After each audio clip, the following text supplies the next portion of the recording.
Corona pandemic ने हमारे जीवन को बदल दिया है। बच्चे अपनी सारी क्रिएटिविटी खत्म कर दें, हमारे बच्चों की प्रतिभा का सम्मान किया जाएगा। डिजिटल बाल मेला। अपनी खास पेशकश की शुरुआत करते हैं। स्कूल फीस एक ऐसा विवाद जो छोटे से घाव से लेकर एक नासूर बन चुका है। कभी अभिभावक तो कभी स्कूल संचालक, दोनों ही पक्ष मानने को तैयार नहीं है, चाहे सरकार का आदेश हो या फिर कोर्ट का। दोनों ही पक्ष अपनी अपनी मांगों को लेकर अड़े हुए हैं, लेकिन इस विवाद में नुकसान भुगत रहे हैं मासूम। नासूर बनी फीस की फांस के मुद्दे को लेकर आज हम फिर से पेश हुए हैं।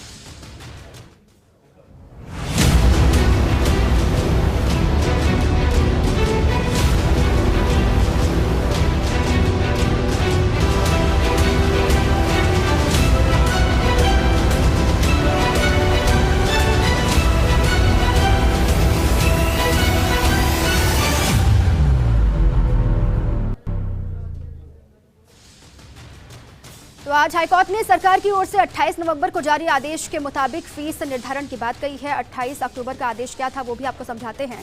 कोरोना काल में स्कूल खुलने से पूर्व जो स्कूलें ऑनलाइन क्लासेस दे रही हैं वो अभिभावकों से ट्यूशन फीस का 60% हिस्सा ही चार्ज कर सकती हैं। फीस केवल वही अभिभावक देंगे जिनका बच्चा ऑनलाइन क्लास ले रहा है। जो ऑनलाइन क्लासेस नहीं लेना चाहते उनसे कोई चार्ज नहीं लिया जाएगा। स्कूलें खुलने के बाद जो कोर्स से संबंधित बोर्ड तय करेगा उसके अनुसार फीस ले पाएंगे। जिन बच्चों ने ऑनलाइन क्लास नहीं ली उनका पूरा कोर्स करवाने की जिम्मेदारी स्कूल की ही होगी। इस आदेश का अभिभावक तो स्वागत कर रहे हैं, लेकिन स्कूल संचालकों ने एक बार फिर विरोध जता दिया है और सुप्रीम कोर्ट जाने की बात कही है। लेकिन बड़ी बात यह है कि आखिर कब इस विवाद का पटाक्षेप होगा, हल निकलेगा, इसी को लेकर चर्चा के लिए हमारे साथ कुछ खास मेहमान जुड़े हैं। उनसे मैं आपका परिचय करवाऊं। ग्रीष्मा पवार जी हैं, अभिभावक हैं। मैम बहुत स्वागत है आपका। हेमलता शर्मा जी हैं, प्रवक्ता हैं फोरम प्राइवेट स्कूल एसोसिएशन की। और सुनील यादव हैं, अध्यक्ष हैं पेरेंट्स एसोसिएशन के। शैलेश नाथ है, अधिवक्ता हैं, स्कूल संचालकों की तरफ से सर आपका भी बहुत स्वागत है। ऋषिकेश महर्षि हैं, अधिवक्ता पेरेंट्स एसोसिएशन के हैं। राजेश महर्षि भी हमारे साथ जुड़ेंगे आगे, उनसे भी चर्चा करेंगे। लेकिन सबसे पहले मेरा सवाल है हेमलता शर्मा जी, आज जो कोर्ट का फैसला आया, जो वर्डिक्ट आया, जो कहा कि सरकार ने जो 28 अक्टूबर को आदेश दिए थे उसी के तहत ही आगे स्कूल फीस ले पाएंगे, उससे आप कितना इत्तेफाक रखते हैं? आपके लिए ये राहत है या फिर झटका आपको लगता है? First of all I would say it's very confusing. और 8 राज्यों के फैसले हम लोगों ने लगाए थे, हम पक्षकार थे, इसके अंदर पार्टी थे, परंतु ऐसा लग रहा है कि हाईकोर्ट ने उस पार्टी के पक्ष को सुना ही नहीं, गौण कर दिया। और ये जो फैसला आया, it is entirely, we are unhappy with it, it is entirely unfair with all the schools. Rajasthan में तकरीबन 20,000 स्कूल इस फैसले के अंतर्गत बंद हो जाएंगे। और अगर माननीय कोर्ट को यही फैसला लागू करना था जो 28/10 को बीकानेर डिपार्टमेंट ने निकाला था, अर्थात सरकार ने निकाला था, तो इसको इतना लंबा क्यों खींचा उन्होंने? On the moment they would have given it, ये उसी समय दे देते, परंतु ये जानबूझ के इसको लंबा खींचा गया। कहीं ना कहीं मुझे लग रहा है कि they are influenced with the government, और ये अभिभावकों के भी फेवर में नहीं है, आई वुड से। और ये इतना कंफ्यूजन है, एक प्रकार का लड़ाई का उन्होंने प्लेटफॉर्म तैयार कर दिया है। और जो सरकार की पूर्ण रूप से जिम्मेदारी थी वो अपना सेफ उन्होंने बचा लिया है। अगर उन्होंने सिलेबस का आधार माना हुआ है तो फिर गवर्नमेंट टीचर्स को या any of the employ who is associated with the education department, उनके लिए भी उतना ही होना चाहिए था। फिर प्रतिशत जो है सैलरी का वो उनके लिए भी उतना ही होना चाहिए था। हमारे 20,000 से ज्यादा schools and specially those who are in rural areas, हमारे ग्रामीण क्षेत्र के स्कूल तो इसमें पूर्ण रूप से परमानेंट बंद होने के कगार पर आ गए हैं। और आज हमारा पूरा राजस्थान में इसमें सभी संगठनों को लेकर मंथन चल रहा है। जरूरत पड़ी तो will go to Supreme Court, उसका दरवाजा खटखटाया जाएगा, अभी वो खुला है रास्ता। लेकिन अभी हम इससे बिल्कुल खुश नहीं है, हमारा पूरा पक्ष गौण कर दिया गया। और ये contempt of the supreme court भी है, I would say. Supreme court ये कहता है कि स्कूलों की ऑटोनॉमी अर्थात स्वायत्तता के साथ खिलवाड़ नहीं होना चाहिए। और इस जो फैसला दिया है ये पूर्ण रूप से हमारी ऑटोनॉमी खत्म करता है, स्वायत्तता खत्म करता है। और ओवरऑल अभिभावकों को जो हमारे लिए सम्मानित है, हमारा पार्ट है हमारे स्कूल परिवार का, उनको और हमें एक मैदान में ला दिया, प्लेटफॉर्म पे खड़ा कर दिया, जो कि झगड़े का एक उन्होंने मैदान बना दिया। कुल मिलाकर हाईली अनसैटिस्फाइड विद इट।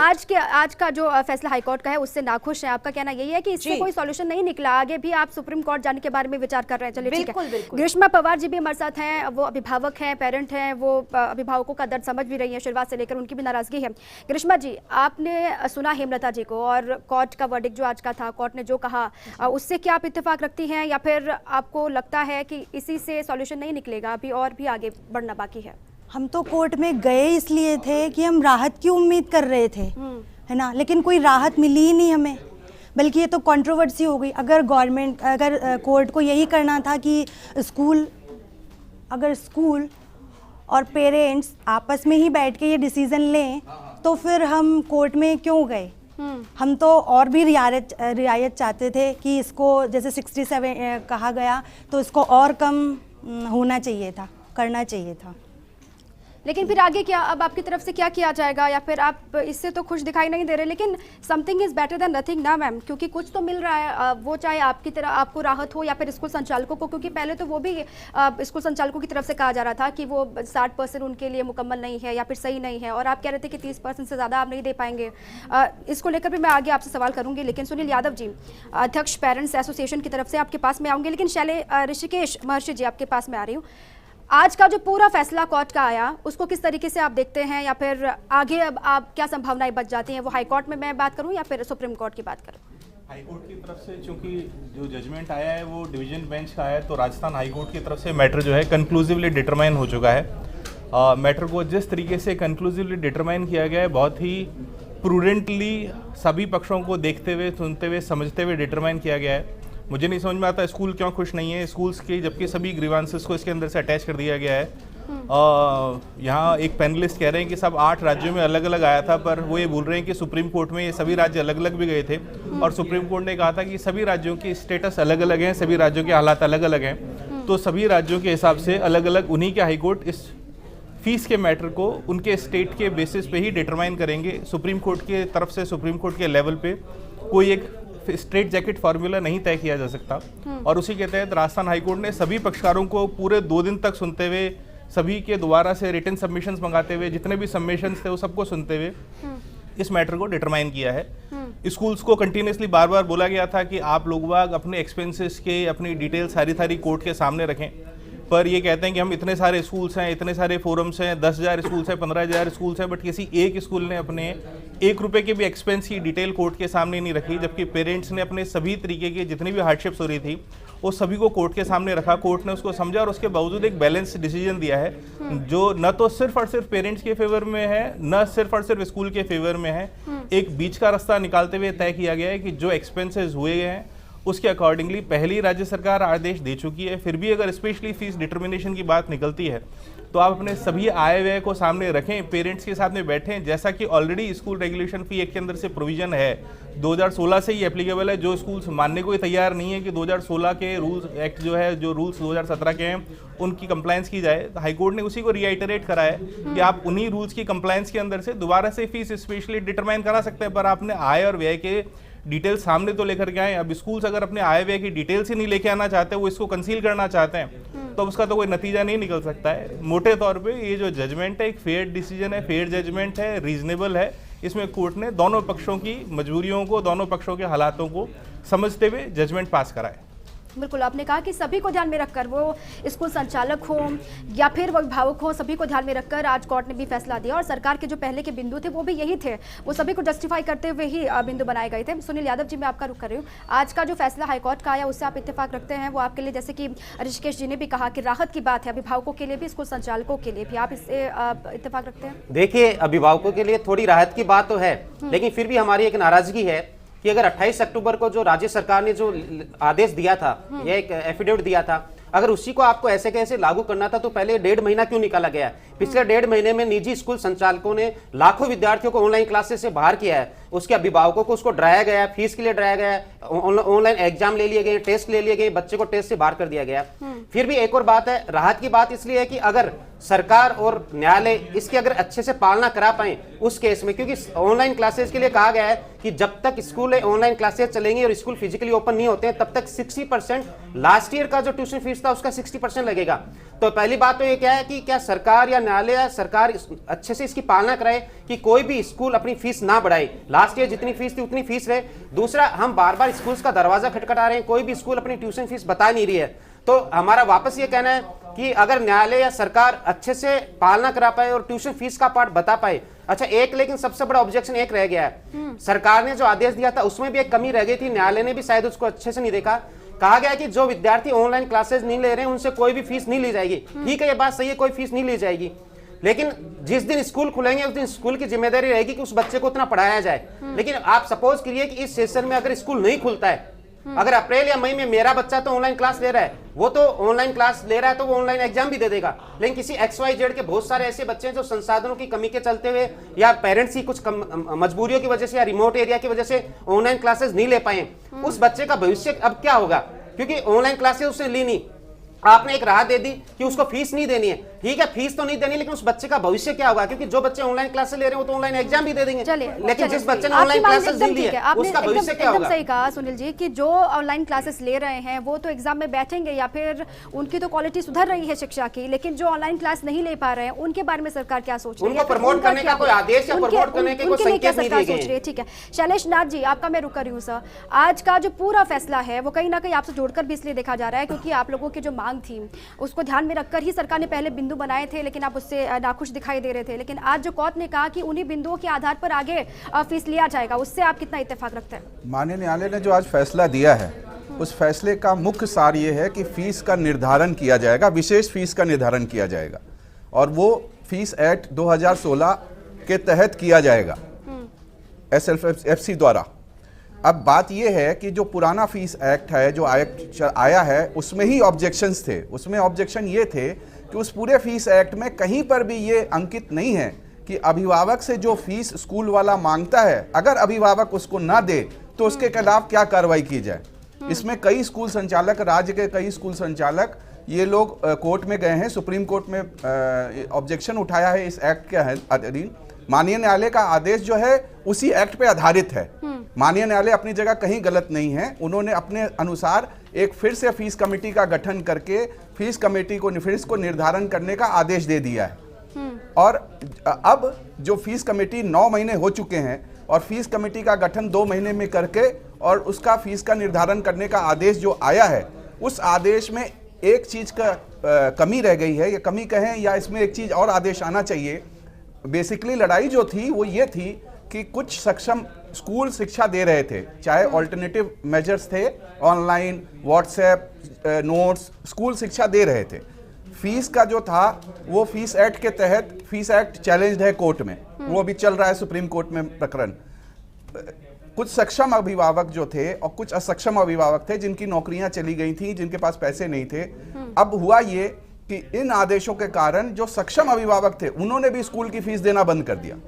इस पूरे आदेश में ये कहीं भी नहीं लिखा हुआ है कि अगर अभिभावक फीस ना दे स्कूल की तो उसके खिलाफ क्या कार्रवाई की जाए।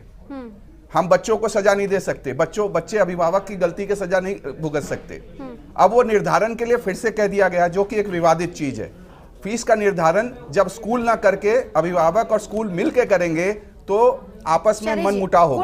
कुल मिलाकर आप ये कहना चाहते हैं कि अगर ऑनलाइन क्लासेस बच्चे ले रहे हैं तो अभिभावकों को भी फीस देनी ही होगी, अगर जो फीस नहीं देते तो जो भी सक्षम अभिभावक हैं उनको देनी चाहिए, उनको देनी चाहिए, लेकिन वो देते नहीं। को लेकर भी कोई नियम कायदे बनने चाहिए, ये आपकी तरफ से कहना है। हेमलता जी, ये तो साफ पहले ही सरकार ने कह दिया था ना कि अगर ऑनलाइन क्लासेस होंगे तो ही फीस लिए जाएंगे, जब क्लास नहीं तो फीस भी नहीं। इसको लेकर आपत्ति आपकी पहले क्यों थी, क्यों आपको ऐतराज था? मैम, जैसे भी सुनील जी ने बताया, बहुत अच्छा आपने बताया कि इतनी बड़ी कंट्रोवर्सी है जो रिमोट एरियाज है, जहाँ संसाधन नहीं है, जो नोट्स दे रहे हैं या बच्चों को घर घर जाके टीचर्स गाइड कर रहे हैं। अब इसका क्या पैरामीटर्स है कि आप ऑनलाइन क्लास ले रहे हो या नहीं ले रहे हो? What is the proof with the school कि आप ऑनलाइन क्लास ले रहे हो? दूसरी सबसे बड़ी बात, जैसे शैलेश जी ने बताया कि जो फीस एक्ट 2016 का जिसके ऊपर ये निर्धारण था, बेस था, वो तो खुद ही सुप्रीम कोर्ट में चैलेंज है। और एक ट्यूशन फीस की जहां पर बात आती है, which is the biggest controversy in this decision, fees act 2016 में ये क्लियरली मेंशन किया गया है कि whatever amount you are charging by the guardian will be called as a tuition fees. अब वो फीस कौन सी है, ट्यूशन फीस कौन सी है? लेकिन बीच में शिकायत इसलिए भी आई थी ना, लेकिन शिकायत ये भी आई थी कि टीचर्स तो पढ़ा नहीं रहे हैं, ऑनलाइन क्लासेस बच्चे ले नहीं रहे हैं, प्रॉपर क्लासेस नहीं चल रही है, लेकिन फीस आप लोग फिर भी चाहते हैं। बीच में आप राइट। अब मुझे बताइए कि क्या उस स्कूल का कॉमर्शियल बिजली पानी का बिल जमा नहीं हुआ? क्या उस स्कूल का कॉमर्शियल यूडी टैक्स जमा नहीं हुआ? क्या उसका इंश्योरेंस नहीं हुआ? क्या बसेस के लोन नहीं हुए? ये बात सरकार ने कैसे नहीं समझी?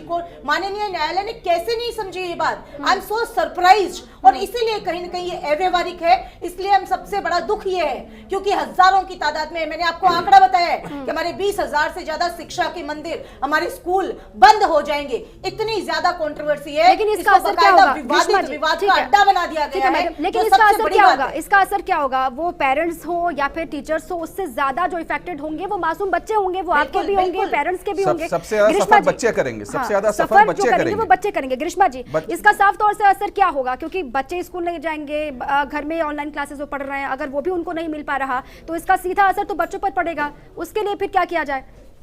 जैसा कि 60% फीस के लिए बोला गया है, तो दो तरीके के बच्चे हो जाएंगे। जो सक्षम है, केपेबल है, वो पेरेंट्स तो दे देंगे, लेकिन जिनके पेरेंट्स, जिनकी नौकरियां चली गई है, हम तो सक्षम नहीं है देने में। इसमें दायरा कहाँ फिक्स किया है? इसमें ऐसा कहीं लाइन नहीं लिखी हुई है कि जो सक्षम है वो भी नहीं दे रहे, उनके लिए क्या किया जाए? यही तो शैलेश जी कह रहे हैं कि इसमें कहाँ लिखा हुआ है कि जो पेरेंट दोज हुआ कैपेबल, आज तक स्कूल ने भी तो अपने खर्चे नहीं बताए। स्कूल भी कहाँ बता रहा है कि उनका कितना खर्चे हुए हैं?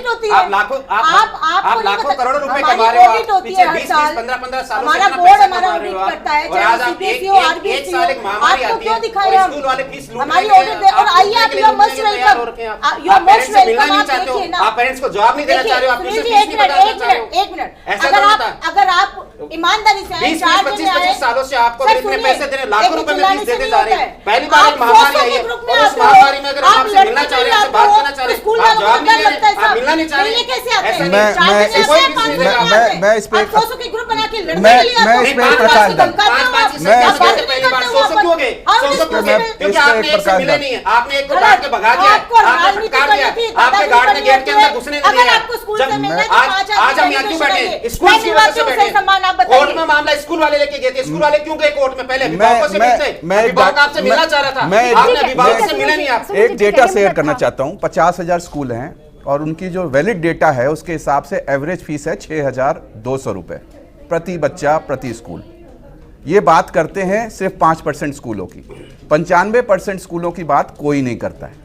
एवरेज फीस जब 6,500 रुपए है, राजस्थान के जितने भी प्राइवेट स्कूल्स हैं उनकी अगर बच्चों से गणना की जाए, सरकार ने खुद ने रिकॉर्ड बनाया है कि इनकी एवरेज फीस 6,500 है। सरकार का खर्चा है 11,000 रुपए। सरकारी स्कूल से कम खर्चे में बच्चे पढ़ रहे हैं। 6,500 रुपए अगर फीस है स्कूलों की, एवरेज फीस, आप एवरेज देखें, एक बच्चे की एक स्कूल की 1 लाख रुपए फीस है तो एक स्कूल की 100 रुपए भी फीस है। ऐसे एवरेज फीस जब निकालते हैं तो ये मात्र 6,200 रुपए होते हैं पर ईयर की बात कर रहा हूं मैं। तो अगर जब 6,200 रुपए फीस है और उसमें भी अगर ये कैटेगराइज हो जाए कि सक्षम पेरेंट्स ये है, ये दे सकता है, तो उसके लिए क्या पैमाना हो सकता है? पैमाना सीधा सा होना चाहिए। जैसे आप आरटी में 25% के लिए जब एडमिशन लेते हैं तो पैमाना साफ होता है। अब अपना इनकम सर्टिफिकेट देते हैं, इस साल का इनकम सर्टिफिकेट स्कूल के समक्ष प्रेषित कर दें। अगर वो पैसा आपने नहीं कमाया है, आपने इनकम नील बता रखी है या कम बता रखी है, आप सक्षम नहीं है, तो स्कूल वाला अपने स्तर पे उसको रियायत दे देता है। 95% स्कूल में पेरेंट्स अपनी मर्जी से फीस देता है, स्कूल की मर्जी से फीस नहीं देता। स्कूल की मर्जी से फीस सिर्फ उस स्कूलों में दी जाती है। दोनों के बारे में सोचने की जरूरत है। अभिभावकों को भी, स्कूल संचालकों के बारे में सोचना होगा, स्कूल संचालकों को भी, वो टीचर्स हो, स्कूल संचालक हो, उनको भी पेरेंट्स के बारे में सोचना होगा, क्योंकि कोरोना काल में दोनों ही सफर कर रहे हैं। मेरा कथन ये है, आखिरी कमेंट मुझे चाहिए ऋषिकेश जी, क्या सॉल्यूशन इसका हो सकता है? क्योंकि अब टेबल टॉक का वक्त तो सर देखिए गुजर गया है, क्योंकि अब ऑलरेडी बहुत लेट हम लोग हो चुके हैं, 6, 7, 8, 9 महीने हो चुके हैं कोरोना काल को। ऐसे में अब भविष्य के बारे में सोचना होगा, बच्चों के भविष्य के बारे में आगे कैसे बढ़ा जा सकता है, क्या कर सकता है? मैडम, कोर्ट ने ऑलरेडी अपना जजमेंट जो दिया है बहुत ही फेयर और रीजनेबल दिया है। मुझे नहीं समझ में आ रहा क्यों दोनों पक्ष इसको लेकर के कंफ्यूज्ड है। कोर्ट ने ये कहा है कि आप स्पेशली फीस डिटरमाइन करवा लीजिए, उसके लिए अपने सारे खर्चे जो हैं अपनी वेबसाइट पे अपलोड कर लीजिए। न वो 100 जनों के आने की जरूरत पड़ेगी, ना 5 जनों के आने की जरूरत है। आप अपनी वेबसाइट पे अपने सारे एक्सपेंसेस बता दीजिए, इनकम बता दीजिए, उसे पता पड़ जाएगा। क्योंकि आप नो प्रॉफिट बॉडीज अगर हैं तो आपका ये पता होना चाहिए कि आप जो इनकम ले रहे हैं that should be commensurating with your expenses. तो जो आपके एक्सपेंसेस है उसके अकॉर्डिंगली आपकी इनकम होनी चाहिए। न तो कोर्ट ने कहा है 60% लो, ना 70% लो, जितने खर्चे हो रहे हैं कोर्ट तो उस पूरे के पूरे खर्चे को रीइंबर्स करने के लिए तैयार है। पर अगर कोई स्कूल अपने एक्सपेंसेस डिटरमाइन ही नहीं कराना चाहे, कोई अपने एक्सपेंसेस रिवील ही नहीं करना चाहे, छुपा के रखना चाहे, तब तो इस विवाद का अंत निकल ही नहीं सकता। ये स्पेशल परिस्थिति है, पेंडेमिक है, पूरी दुनिया से जूझ रही है। थोड़ा 2 कदम स्कूलों को आगे चलना चाहिए, 2 कदम अगर पेरेंट्स आगे बढ़ेंगे तो मैं समझता हूं इस विवाद का निर्धारण हो सकेगा, सॉल्यूशन जरूर निकलेगा। शैलेश जी, आखिरी कमेंट मुझे आपसे चाहिए। मेरा ये कहना मानना है कि इस आदेश बहुत अच्छा आदेश है। इसके आगे बढ़ कर के भी सरकार को आगे आके और ऐसे कुछ आदेश दिशा निर्देश तय करने चाहिए कि जो पेरेंट्स सक्षम हैं फीस दे सकते हैं, वो अगर फीस नहीं देते हैं स्कूलों को तो जो समस्या खड़ी हो रही है वो स्कूलों की बंद होने की कार्रवाई समस्या। उन पर भी होनी चाहिए जो सक्षम है, फीस नहीं दे रहे बिल्कुल, हैं, और बिल्कुल। कार्रवाई उन पर भी होनी चाहिए जहां पर ऑनलाइन क्लासेस नहीं चल रही हैं नहीं, और वो लोग जबरदस्ती फीस की मांग ऑनलाइन करते हैं। क्लासेस, ठीक है, सुनिए ऑनलाइन आखिरी कमेंट क्लासेस- सर, सुनिए। मैम, अब सरकार की जिम्मेदारी है कि जो कोर्ट ने जो आदेश दिया है उस आदेश को, सरकार की जिम्मेदारी है इसको सही ढंग से पालना कराई जाए। स्कूल सही ढंग से पालना करें, पिछले साल के मुकाबले फीस में इंक्रीमेंट ना करें। लास्ट ईयर की जो फीस थी उस फीस का, ट्यूशन फीस के पार्ट का ही ऑनलाइन क्लासेस का पैसा लें। लेकिन जो बच्चे ऑनलाइन क्लासेस नहीं ले रहे हैं उन बच्चों का प्रमोशन करने का या उन बच्चों का एक मिनिमम अमाउंट लेके कोई एग्जाम करा के या कोई उनको नोट्स भेज के, क्योंकि उनके फ्यूचर के बारे में भी स्कूल संचालकों को सोचना पड़ेगा, सोचना चाहिए। और सरकार की भी ये जिम्मेदारी बनती है कि उन बच्चों के बारे में भी सोचा जाए। बिल्कुल, पेरेंट्स और स्कूल संचालकों के साथ साथ सरकार को भी उन बच्चों के बारे में सोचना होगा जहां पर ऑनलाइन क्लासेस बच्चे नहीं ले पा रहे हैं। आखिर उन बच्चों का भविष्य कैसे निर्धारित होगा या फिर कैसे आगे वो बढ़ेंगे? हेमलता जी, आखिरी कमेंट मैम। बिल्कुल, ये गाइडलाइन सरकार को जारी करनी पड़ेगी और उनको ये सोचना पड़ेगा कि राजस्थान में 50,000 स्कूल है और हम यहाँ सभी स्कूल की बात कर रहे हैं, उनका वो बंद नहीं होए, बच्चों को एजुकेशन का लॉस नहीं होए, अभिभावकों को भी किसी प्रकार का लॉस नहीं हो, इस प्रकार का एक मिडवे निकले। क्योंकि इसी प्रकार अगर तुगलकी फरमान चलते रहे या इस तरह के फैसले आते रहे तो वो दिन दूर नहीं है जब हजारों की तादाद में शिक्षा के मंदिर, ये स्कूल बंद हो जाएंगे। लेकिन आप आज के फैसले के खिलाफ सुप्रीम कोर्ट जाएंगे, आपने पहले ये कहा। बिल्कुल, हमारा मंथन भी चल रहा है और सुप्रीम कोर्ट के दरवाजे खुले हुए हैं। आज हमारा पूरा मीटिंग होके डिसाइड कर लिया जाएगा and obviously will go to Supreme Court. चलिए ठीक है, ग्रीष्मा जी आखिरी कमेंट। सरकार को बीच का रास्ता निकालना चाहिए। हम डबल फीस क्यों देंगे? ऑनलाइन का भी दें और स्कूल का फीस भी दें, तो बीच का रास्ता निकालें, सरकारी सहायता कर दे हमारी कुछ, जैसे और सहायता सरकार कर रही है वो हमारी भी करें। तो बिल्कुल, क्योंकि पैंडेमिक का दौर है और सभी को साथ मिलकर चलना होगा, स्कूल संचालक हो, टीचर्स हो ये या पैंडेमिक, फिर मैडम एक चीज कहना चाहूंगी मैं, हाँ। ये पैंडेमिक केवल हमारे लिए ही क्यों है? ये पैंडेमिक कॉलेज की क्योंकि फीस इससे जा तो रही हर है, कोई सफर- हर यूनिवर्सिटीज वर्ग की सफर कर फीस रहा जा है, रही है, ठीक है। वो भी अभिभावक है ना, वहाँ कुछ नहीं है। लेकिन जला के जानबूझ के कुछ पॉलिटिकल पार्टीज भी इसमें इन्वॉल्व है, कुछ इंटेंशनली इसको मुद्दा बनाया गया। सब जगह सब लोग राहत दे रहे हैं, स्कूल भी राहत दे रहे हैं, कॉलेज भी राहत दे रहे हैं, कंपनीज भी राहत दे रहे हैं, सब लोग राहत दे रहे हैं। कम से कम सियासत बिल्कुल, ना हो, पेरेंट्स सरकार को को भी- सोचना होगा और पेरेंट्स को भी मुद्दे और की सियासत हो रही अभिभावकों है। को भी साथ में, टीचर्स को भी साथ में मिलकर आगे बढ़ना होगा ताकि कोई सॉल्यूशन निकले। क्योंकि कोर्ट ने तो साफ कह दिया, जो पहले ही सिफारिश या फिर जो बिंदु सरकार ने गिनाए थे उसी पर आगे बढ़ा जाएगा, क्योंकि सॉल्यूशन आगे हो सकता है तब निकले। बहुत बहुत शुक्रिया आप सभी का चर्चा में शामिल होने के लिए, डिबेट का हिस्सा बनने के लिए। इसी के साथ ही हमारी खास पेशकश में बस इतना ही। खबरें लगातार जारी है, आप रहिए फर्स्ट इंडिया के साथ। नमस्कार।